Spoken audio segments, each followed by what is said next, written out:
Tell us a little bit about the Yeshiva University's exhibition. How did it come together? How did you put it all together? How did you get all the manuscripts? How did you get all the different players involved and bring the Hartman collection and then all the essays? Just take us through what must have been Sure. a long and probably very fulfilling process. It was definitely long and fulfilling. I'm happy to be done with it. It's still going on, though. I mean, it is, but the work itself was a killer. So about 15 years ago, I should start this way. The Hartman family collection it belongs to Bob and Debbie Hartman of Chicago. So Bob Hartman he's singularly focused on Maimonides. And about 30 years ago, he started collecting manuscripts and early printed books related to Maimonides.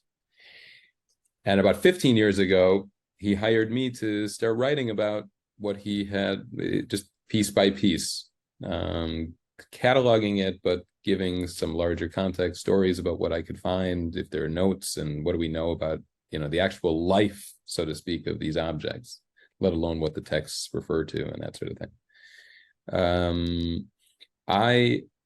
We used to work in the special collections of the Jewish Theological Seminary in New York, and JTS, the JTS library really has the greatest Judaic rare book collection or rare collection ever assembled.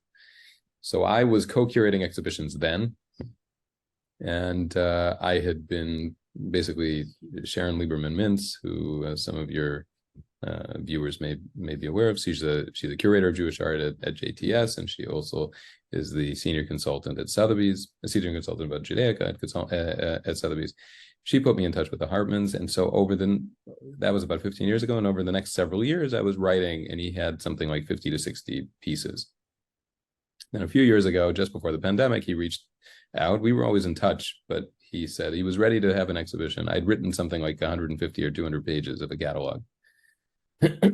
So we reached out to the YU Museum, and this is like within the pandemic and then post-pandemic, really ready to go forward with something like this. It's the first major exhibition that they can put on, that they are putting on, since before the pandemic.